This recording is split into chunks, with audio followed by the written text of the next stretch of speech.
Hello, everyone. My name is Meghan LeVota, and I offer wisdom, tools, and support for personality integration, and I am an ENFJ.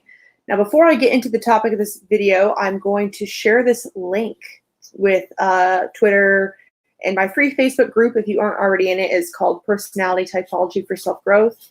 I'm going to just go ahead and share this link. And if you have any questions, feel free to ask throughout this live stream, and I will get to it.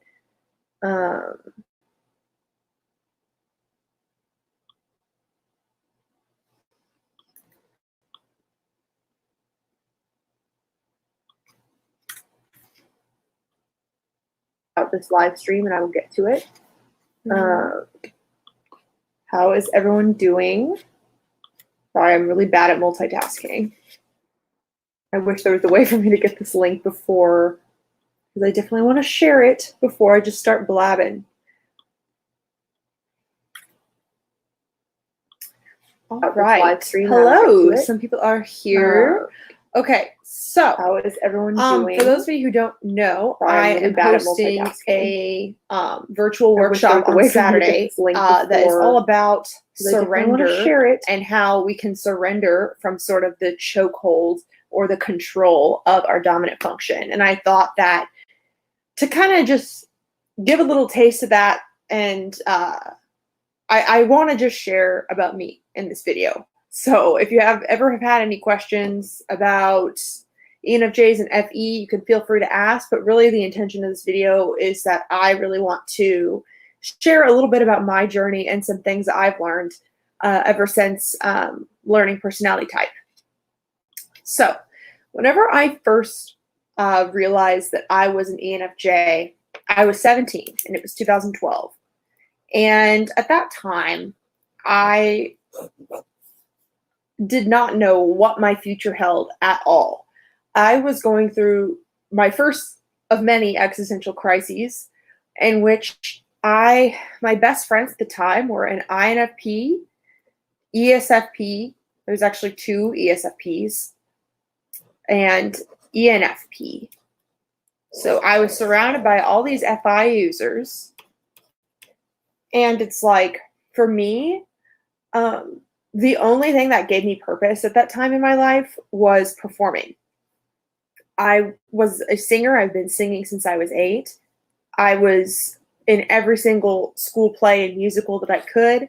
I was the only freshman that got into the musical my freshman year. And I did not get into the very last play my senior year. So as you can imagine, someone who has pretty much my entire value, my entire self-esteem was, am I able to make, people happy? Like, can I perform and be creative?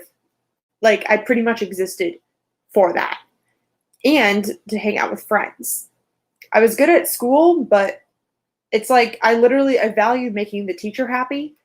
I didn't really feel the need to study any more than I needed to in order to get a decent grade, because I wasn't honestly that interested. I was interested in living a good life and having good relationships. I specifically remember sometimes in high school where I was in like AP US history, and I remember it was like, I could either take really amazing notes of this textbook right now, or I can spend a little bit more time with my family. And even at the time, at a young age, I was like, you know what?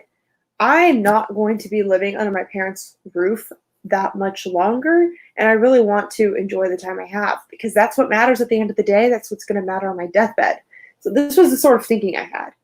And it still kind of is that way with work. It was that way in college, in the sense to where it's like, you know what? Do I really have to prove how smart I am, or can I just appreciate the people around me? Because that's really what mattered to me. And so the thing is that whenever I first discovered that I was an ENFJ, I really just fit the stereotype in so many ways. I was about to be going to a different college than all of my best friends. And as an FE Dom, that is very, very difficult. I did not know if I was going to make any friends. I wasn't that excited about going to school, because I was starting to get over the dream of, I guess, being a performer. the only thing that had ever brought me joy was singing and acting. And I kind of knew now's the time to be a little bit more practical. And to realize that you have to be a little bit more practical, especially for an NF, I mean, that's a very difficult realization. And, for me, I really did not feel like I had anything else to offer aside from, I guess, being a warm person or a good friend. And I really did not think I could do anything that would be of use to anyone. And to not even have my friends by my side while I was going through that, it was really, really hard. And so whenever I first was looking into what ENFJ even is, I very much was just like, oh my God, like, yes, this is why I care so deeply. This is why, you know, like, I'm always the first one to reach out. I'm always the one to host parties. I'm always the one to, speak up when all of these things when something goes wrong emotionally. Like, I always feel like I have to protect the underdog and the vulnerable. And I always feel like I have to express my emotions. And that, whenever I discovered that, the first instinct I have, which is I think a lot of people's first instinct, is to just sort of be like, oh my gosh, yes, the way that I do things, the way that my cognitive function is better at XYZ. So, for example, because I care about what everybody thinks and because I care about the emotional environment of the group, to be told by type descriptions that the ENFJ is the best at starting a movement and impacting people and being emotionally aware of what other people think, that's pretty amazing. But it's amazing to an ENFJ because that is what we want to do. That is what our ego is attached to. So when these type descriptions, when you read them, and it's kind of reflecting back what your ego like kind of already is saying. So it's like, before I knew type, I was still an ENFJ. Before I knew type, I was, wanting to impact people. I wanted people to like me. I wanted to make things better for people. So to be told that my type is uniquely positioned to do that, it's very easy for the ego to be like, oh my God, yes. Oh my gosh, Martin Luther King was an ENFJ. Oh my God, people think Jesus was an ENFJ. Yeah, like, I'm pretty much just the best. Like, that is definitely a reaction that people could have. I mean, the INTPs might be like thinking, oh, like, everyone needs to be logical and seeking truth. And then you read type descriptions where it's like, INTPs are some of the most logical types. And then INTPs are like, yeah, take that. All of you guys that aren't logical, I'm logical. Do you guys see what I mean about how, like, these cognitive functions, if we're looking at like these sort of general descriptions, we have to also look underneath of like the sort of core desires and attributes of your cognitive functions, and how each of us, no matter what personality type you are, we overly identify with one of these functions. And so, for example, here are some of the ways that I, as an ENFJ, overly identified with the functions. One, I really needed everyone to like me. It's not just that, oh, FE is good at these things. But the thing is if you are an FE Dom that is overly identifying with one of these function, or with your dominant function, there's this underlying belief that you have about the dominant function being the end all be all, where you think, I cannot be secure, I cannot be safe, I cannot be happy if I am not meeting the emotional needs of others. I cannot be secure, safe, or happy if I'm not pleasing others right now. I cannot be secure, safe, and happy if I'm not creating a positive impact on the people around me. There are these underlying limiting beliefs that each of us have about our dominant function, and it's just straight up lying to you. is what it is. The FE is just one example. It is this belief and this value that we have about our dominant function being the most important thing that is the aspect that we can let go of. And we need to let go of that before we can even really truly see the value of the other cognitive functions, all 8 of them. Because while we are born with these embedded skills that potentially come with our dominant function, the problem comes when we are valuing it in like this objective way of thinking, in a comparative way of thinking, well, it's better to use FE than to use ME or TE or SI or NI. And what I want to do in this workshop, and I want to like talk you guys through me as an example right now, is just the whole idea that we need to break this way of thinking in which we just are assuming that our function is better than the other function, because the results of that function is the result that we are trying to meet. But the thing is that whatever goal you have, whatever main desire you have that is probably extremely influenced by your dominant function cannot be met by your dominant function alone. If you are an ENFJ or if you are an FE dom in general, let's say your goal is that you want to make the world a better place. You want to influence it positively with your emotions. Well, unfortunately, you cannot meet that goal with FE alone. You're going to need either NI or SI propping you up. You're going to need a little bit of support from whether you integrate your lower functions or you learn to appreciate your lower functions enough to the point where you recognize it when you see it and can actually establish bonds and collaborations with people that don't use that function. So I'm not saying that we all have to let go of ourselves and then work on every single like you're not a superhuman, but if you don't value the other function, then you won't even be able to let it help you. So one example with that is that I currently work with an INTJ right now. This is not the first time I've worked with a TE user, but the thing is that I have come to realize when FE and TE is either butting heads or kind of speaking over each other, that as opposed to making them wrong and thinking they don't get it, they don't get my need for FE, how dare they, or whatever, the ways that we divide ourselves, realize that this person holds the key to exactly what I'm confused about, and realizing, you know what, I don't want to do the TE stuff. I don't want to.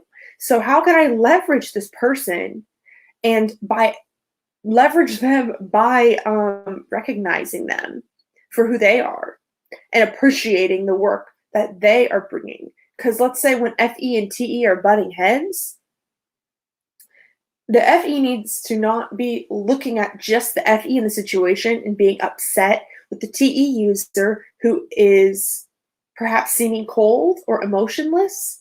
If you're looking at it from just the emotional perspective, and you see FE and TE butting heads, you'll see that one party has their heart completely involved and one maybe doesn't. And so if you're looking at it from the FE perspective and you think that FE is the only thing that matters, then you look at the conversation and you think, oh, well, one of the people in this conversation cares and the other person doesn't care. So that means that I'm right and you're wrong because you should care, because you should use FE. That's the underlying limiting belief, is that, oh, you should use FE. When that's not always true, because in order to get any result, you're going to kind of need both. So let's look at from the other perspective.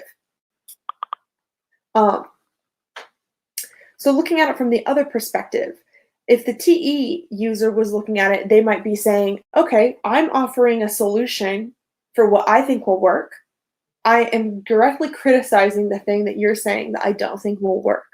And you are refusing to give me a different solution. So to the TE user's perspective, they're thinking, okay, so I'm the only one that wants to find a solution because apparently you just want to complain. Because to the TE user, what matters is these results, is what are you actually doing?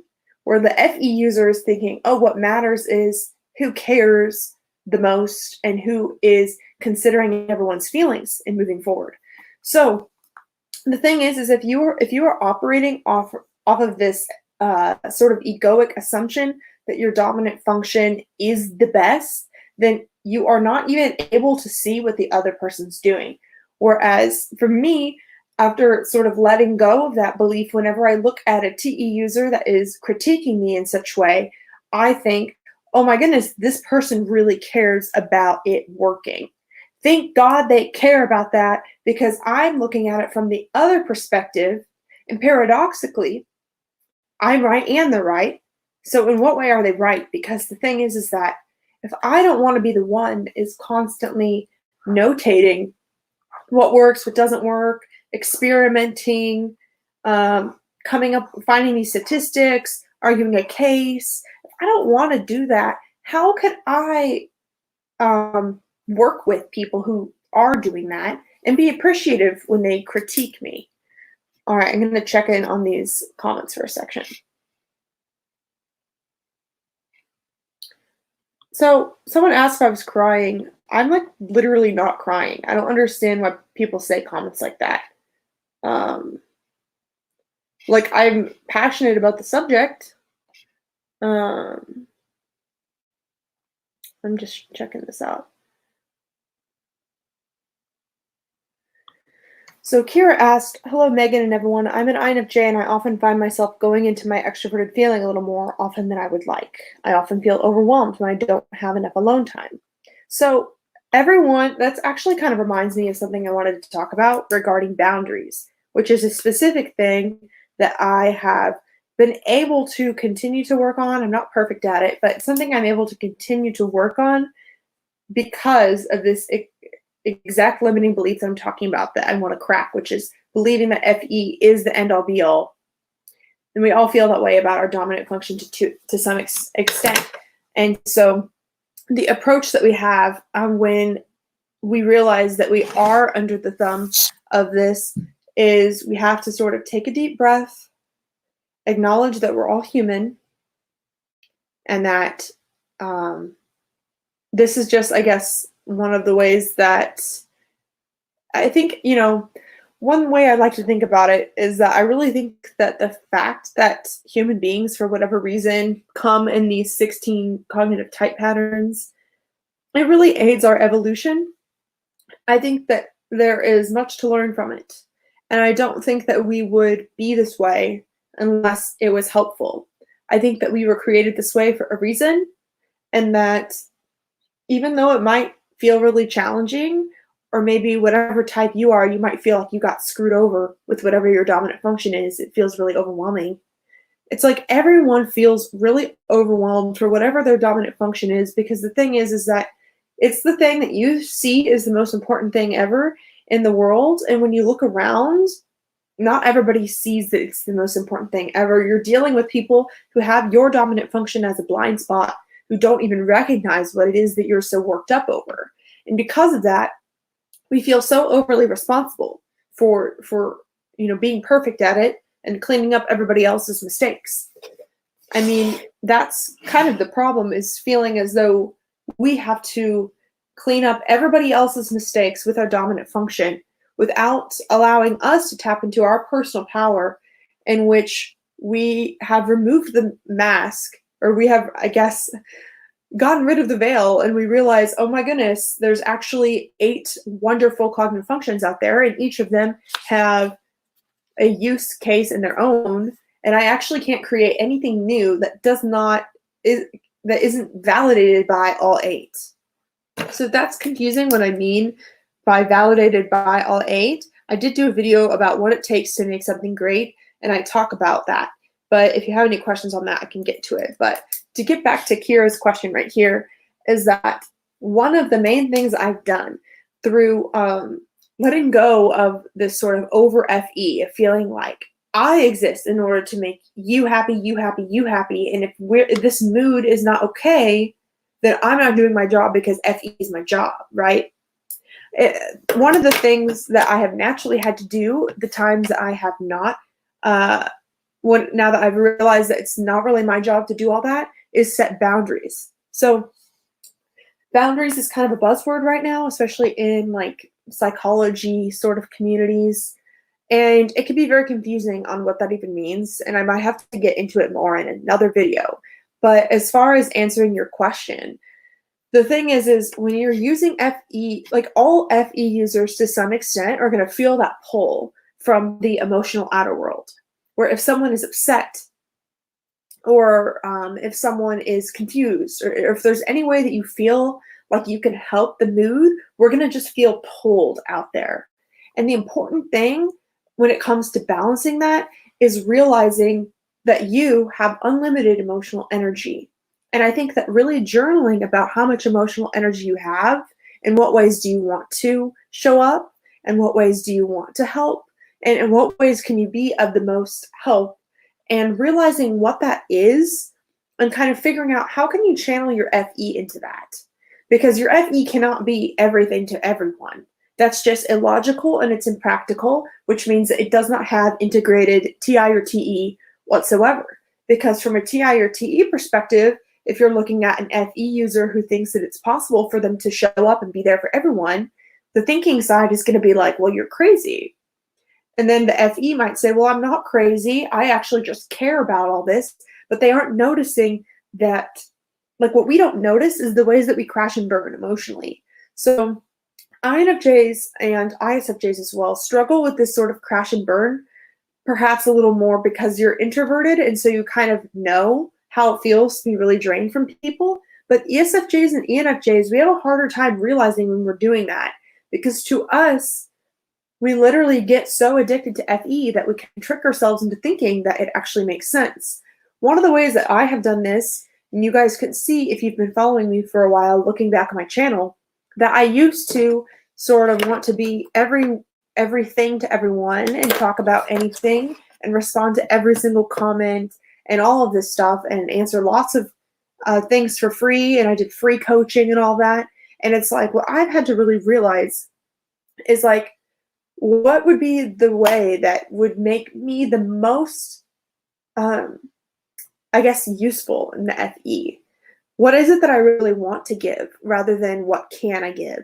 And how can I narrow it down so that the ways in which I'm impacting people, I feel like 1,000% aligned with? And how can I set the boundaries within myself and my own commitments and my own habits so that I'm not overextending myself? Like, that is when it becomes a practical puzzle, is when you're looking at yourself and you're realizing like, this is not practical. And like, I think for people that have thinking as their dominant function, for them, looking at this and detaching from your dominant might be more of an emotional thing of like, wait a minute, how much of this really matters to me? Whereas for feeling, it's like, okay, how can I make this work? Okay, it's like, I'm already on board with wanting to make the world a better place. But if I don't add boundaries in what I'm doing, then I'm not going to get there. And then I'm just going to get frustrated with myself, and it's going to make a negative impact on others. And so I really had to connect the fact that overextending myself is actually what causes the negative impact on others. So I'm going to kind of look down on your guys' comments a little bit more.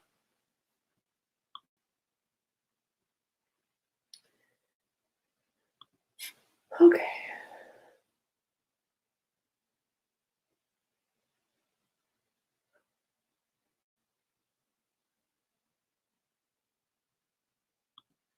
All right, my cousin Jack, INTP, is my biggest fan. Thanks, Jack.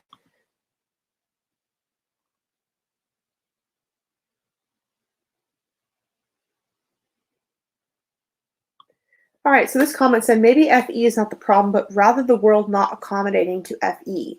So I just want to say that I think that no matter what type you are going to feel as though the world does not really care about it as much as you do.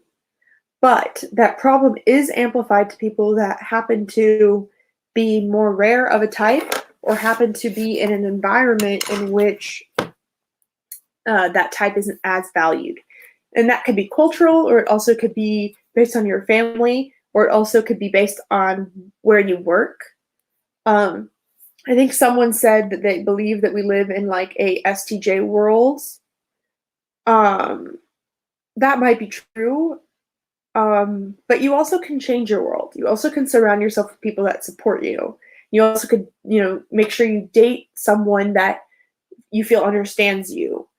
So I think it really depends, because I grew up with a family of FE DOMs, and I would say like an Italian American / Irish American sort of culture, which is how I grew up.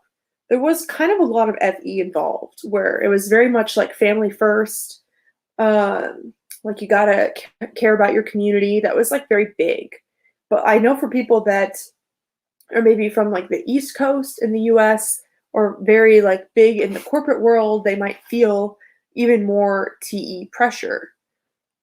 So this comment says, I'm in danger of being taken advantage of sometimes because of my FE. People know I will help them and I want to, but if they assume I'm just a sucker, then I'll let them know. Yeah, I relate to that. And I think that the trick is that FE, we do want to help others, but I think it's almost like figuring out how to integrate our specific TI way that is underneath all of that within our shadow, our TI way for helping others that is the most useful. Because if we don't know what that is, if we don't know how to wield that, then we are going to get suckered into anyone that needs our help. And I really think a big thing for us FJs is establishing a sense of discernment within ourselves. Because here, I could talk about this actually, is that, so not only do I have a pattern of specific people that I've dated kind of taking me for granted and using me, and I have a history of being tricked into, I guess, dating verbal abusers that would trick me into thinking that they had some sort of character and then act completely differently behind my back. And so I've been tricked before, and I mean, even in having this sort of platform on YouTube and being involved in the community, I have been tricked by people that wanted to use me in a certain way, and they flattered me. And I just assume that people have good intentions and want to help, and so that works on me. And the thing is that I do think that us FJs, we do have to take some sort of responsibility for making sure that that doesn't happen. But at the same time, like, it is worth saying to people at large, hey, don't take advantage of people. Don't use people. I mean, obviously, right? But like, I think it's important to realize that some people will do that. And I think that, for ENFJs, a lot of times our, I guess, desire to care about people can make people think that we are naive, when a lot of it is like we can be naive. Before we have gotten, I guess, tricked or hurt by the world due to our lack of boundaries, then we might just assume that everybody, just gets it and wants to care, because everyone to some extent assumes that their dominant function is just common sense. So to learn that your dominant function isn't common sense to everyone can be alarming. And for ENFJ or ESFJ, that could be realizing like just how selfish people can be, and just how much people are willing to use the external environment for their own personal gain. Now, for us EFJs, we are so out of touch with our own personal motive that, not that we can't ever be a total asshole or be selfish, but a lot of our assholeness is because we set our sights so high in ways that we cannot possibly ever meet. And then as opposed to, like, we don't even know what we want to get out of it. And we just set our sights so high because we want to please people. And then we end up not being able to complete it and then beating ourselves up and then letting people down. So that is more likely to be the case of what happens when an ENFJ or a ESFJ. But yes. Okay. Sorry, I'm just checking out some of these comments.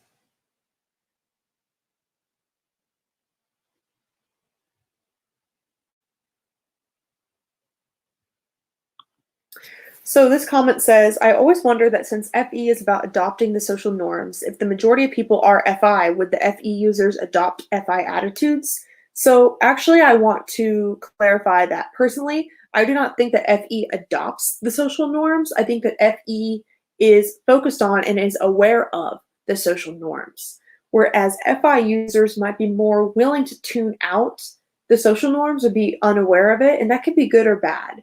That could mean that the FI user can detach from social expectations easier and just do what they want.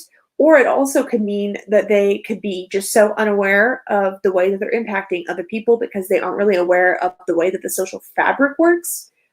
But just because you do have strong FE doesn't mean that you all of a sudden like are just going to adopt whatever society says, because in a weird, like in a paradoxical way, like society, at least in Western society, and I'm, from the Midwest, society doesn't really value like strong, passionate, emotional expression. Yet the FE DOMs do it anyway and kind of wish that that was a norm because we are impacted by the fact that it is a norm. So we are going to react to the norms either by trying to change them, or if we enjoy them, we might try and enforce them. So hopefully that clarifies it a little bit.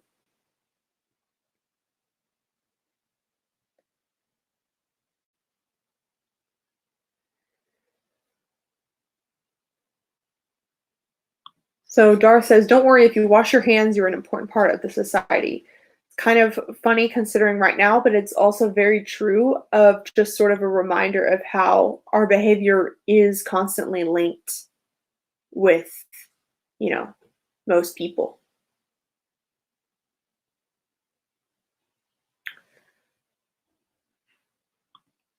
So Koki asks, something I've personally concluded is that a lot of ENFJs don't have an internal monologue.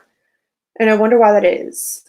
Why do you think, Megan? So I don't have a internal monologue. For me, I think it's because, and I don't know about that for everyone else, but for me, I think that I think in emotions and in concepts, and it takes me a second to either put my thoughts to words. And whenever you guys see me just like sort of in the zone here, just blabbing, it's because it's about a concept that I have really sat on and ruminated for a long time. And whenever I've done that, that's when it just flows out. And I honestly, I know what I'm trying to get across. I know like the understanding I'm trying to get across. I don't know what words I'm going to say before I say it. And I just let it flow. And I just trust it. So, yes. So, Hometown Rapper also says, I used to have an ENFJ best friend. He went for the girl I liked after he knew, took my ideas, and would leave me for cooler people. I'm really sorry that that happened. And so now you're saying you're wary of FE users. I guess I really would just encourage everyone to realize that it is very common for people with different cognitive functions to look at the same situation and have a completely different conclusion on what just happened in that situation. And so the only way to really know if the other person, has the same conclusion of the situation as you is if you talk about it. And chances are the real answer here is going to include an overlapped understanding of both of you, because you probably are not making the correct assumption about the other type. And it's also important to realize the ways in which each person that comes up in your life is an opportunity for all of us to learn what aspects of my shadow are they bringing up. If they, left you for cooler people, went after someone you liked, it could be this sort of FE shadow of where you would like your FE in order to figure out where you belong, and figure out how to express your own emotions so that you can, act on your ideas, be with people that you feel like you belong, use the FE communication enough in order to get with someone that you want to be with.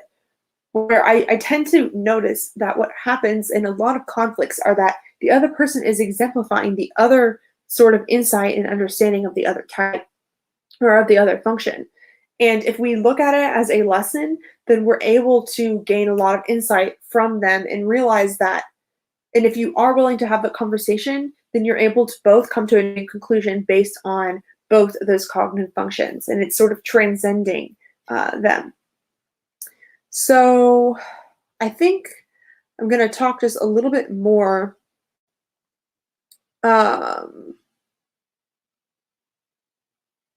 So I'm about to end this video here in a bit because I've been talking a little bit.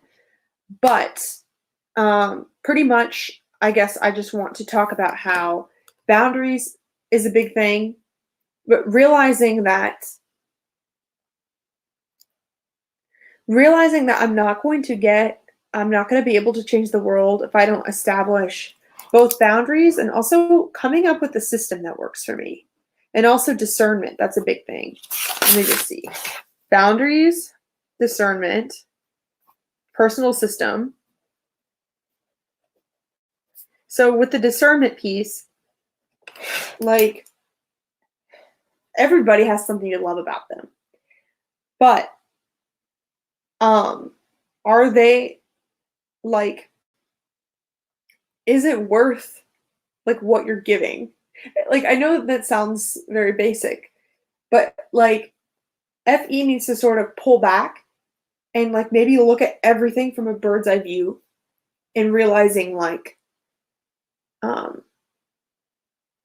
we can kind of become a broken record if we respond to every single person with the same sort of total love and support, or whatever it is that we're doing. The other person, we need to know, when is the other person's emotions your, I guess, responsibility versus do you have the energy to help them right now? Really, I think just tuning into you and waiting until you hear that yes within you is a huge thing. And also, I don't want you to be paranoid if you're an FE user, but realizing that not everybody has the same intentions with FE as you do. Not everybody is just exists in order to provide value to the extroverted feeling sphere. Not everybody wants, to bring love to people and to be appreciated for the love that they're bringing, and to provide emotional support to people and be noticed for that. A lot of people, if you use TE, for example, you probably really want to be capable. You probably really want to prove that you can execute on certain tasks. So the same way that I was saying earlier in the video that I didn't really care if I did the best AP US history essay or not. I didn't really care to give it my complete all as long as I passed. I really don't care. I don't have insecurities about my capabilities. I really do have zero need to prove that I'm smart to anyone. And I also don't need to prove that I'm capable. I don't exist to be a machine and do things for people in that way. Whereas maybe an ENTJ, if they were talking, would say, I don't exist to make people happy. I'm here to get things done, and I want to literally make things better, and I want to believe that I'm capable, and I want to be useful for people. That is kind of the other side to it, where I guess I'm just saying, realizing that not everybody is motivated by your dominant function, and it's also not the single way in which you should judge the world. So it's not really fair of you to judge somebody else without a super strong dominant function. It's not really fair of you to judge them on that metric. You have to judge them based on their own metric and their own standard. You can judge people's character, but it has to be more holistic to them. It's not fair if I'm judging everybody in the world based on their ability to use FE, and it's not fair for you to do with your dominant function. So that's another aspect that we need to surrender to. But just as I'm like sitting here saying, like, I don't really feel the need to convince anyone of anything. People can believe whatever they think is true. I do not exist to control what the truth is and argue to you why you should get on board with my plan or not. Like, I really could not care less about that. And so understanding that other people, like, that is what they care about. They care about, executing, like, I don't know, just for FE users, realizing that TE and FI do exist and that they're not any better or worse than you. You might view them as better if you're struggling with boundaries and you're just like in awe of how amazing their boundaries are and also how clear and concise they can speak and all of that. Or you might view them as worse if you think that they are more selfish than you or more just concerned about things that you don't feel like they matter, such as, meeting certain goals or certain productivity checkpoints, I guess. But the thing is that if we realize that not everybody uses it, then we come to, we can just be, I guess, a little bit more wary of the fact that you have to look at people clearly and not, I guess, assume that they're using your dominant function, because this is how, especially us as ENFJs or all FJs, we can get tricked by people who they are using us. Like, they are. And if you don't set your boundaries, you will let yourself get used. And then you won't be able to help anyone. And I don't mean to be harsh in saying that. But and I don't want you to be paranoid about it either. But there are people that they just don't like you for some reason. And that's just how it is. And it does not define your worth. And there are people that are going to find you useful for a certain reason and don't actually have your best interests at heart. And you have to be able to spot that in a way. And you have to be able to be aware that kind of is the world we live in. And you have to take care of yourself. You have to speak for your own boundaries and your own capabilities. Because if we as ENFJs are not able to understand our boundaries, increase our discernment, and understand a system of what works for us and a strategy for how we're going to help people, then all we're going to do is get taken advantage of by everyone because we're such an open book.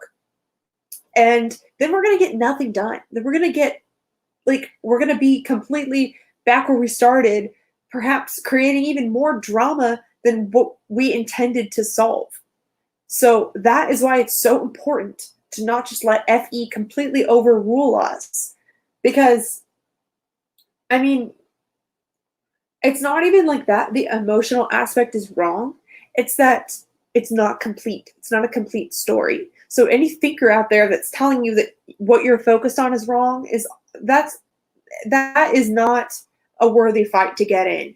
Oh, is feeling the right approach or is thinking the right approach? It's like this back and forth where it's like, no, like your dominant function is telling you a very important piece of the story, but without including the other piece, then you aren't telling the whole story. And oftentimes the problem lies in the area in which you aren't focused on. So if you're an ENFJ, for example, you might feel like, oh, people don't like me or I'm not providing enough value. I know. Why don't I provide more value and be nicer? No, that is not it. That's not the problem. You already are being nice. You already are providing value. The problem is when you don't listen to your discernment and you have all of these people around you that are just wanting to take from you and use you, and you are instead not in control of your own strategy or your own boundaries, and you're letting all of your fuel source be used towards something else. And you're completely unaware of it too, because it kind of takes the thinking aspect to even see the way that these people are even using, like, what, I guess, what they're even playing, if that makes sense, what game they're even playing. That sort of sense of strategy of figuring out, like, what people are literally doing, what moves they're making, that gets very confusing for FE.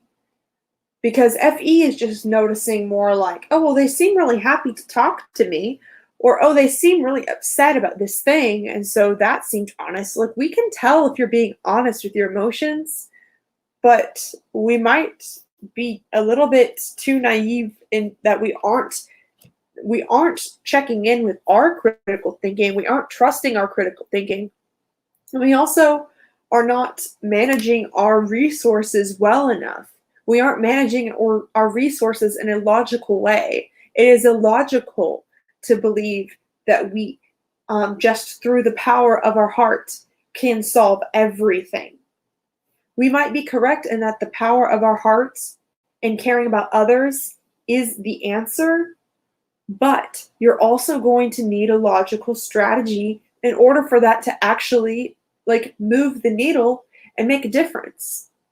So I'm going to check in on your guys' comments again, but I also just want to remind you that if you are interested at all in this idea of how this would work with your type, and you want to surrender, I guess, the chokehold that your dominant function has on you, then I do recommend signing up for my my workshop I'm doing this Saturday, April 18th at 2 p.m. That is linked below. Thank you guys for watching.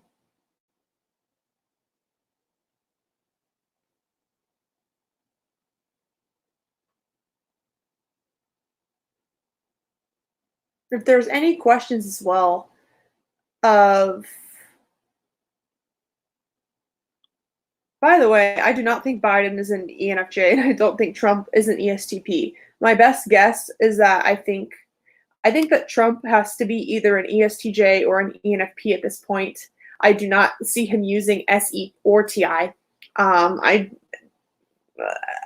don't really want to argue about that, but you guys can think what you think. And I think that we aren't really going to know how to type him until the story ends, until we really see the real him, I guess. And, I think that Biden is either an ESTP or an ESFJ. Those are just my guesses for anyone that was curious, but I haven't looked into it in a while. But anyway, that was just a little thing.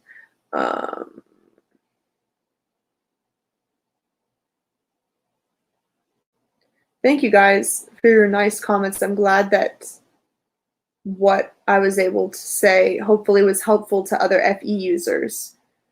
Okay,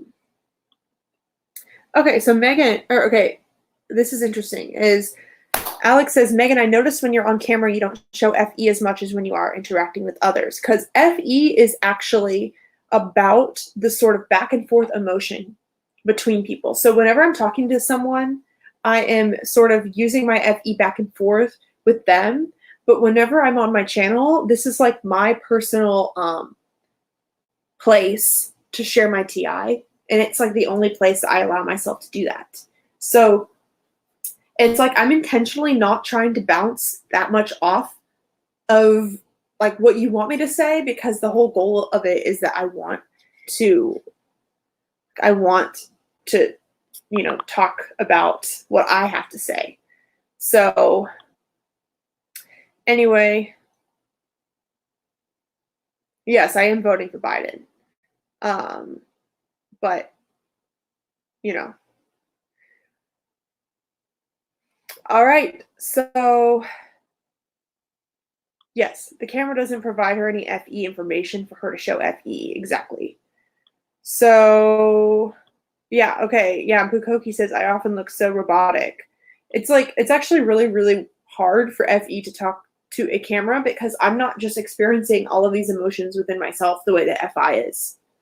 So whenever I'm just like sitting alone, I'm not like, you know, crying over something that happened before or like anything like that. Like my goal is to provide value emotionally. But so Zandy says, do you have any other videos or advice about how to set boundaries? I have not made a dedicated video on this. It's something I kind of talk about throughout my channel, but this is something that I really want to talk about more.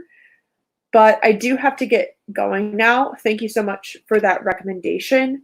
I really appreciate you guys all being there. I really enjoyed this video. So another thing though, so I don't like use FE very obviously maybe in the video, but I do want to point out my FE is that you guys are pumping me up. Like having an audience like makes me just know exactly what to say because I kind of am tuning into the facts that people are watching, and so it gets me excited and it helps me like know what to say.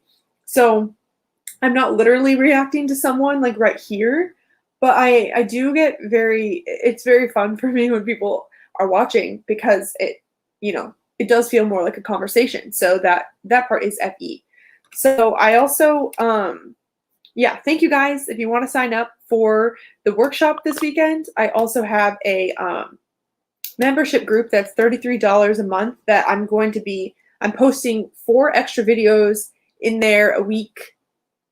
And there you can ask me any questions in there, and that you also get the workshop by being in there.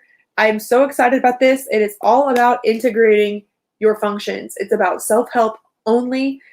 So it's really, I'm just using that group as kind of my just sacred space for as soon as I come up with one of these ideas, that group is going to be the first place where I really workshop them before I turn them into like other videos that are more direct.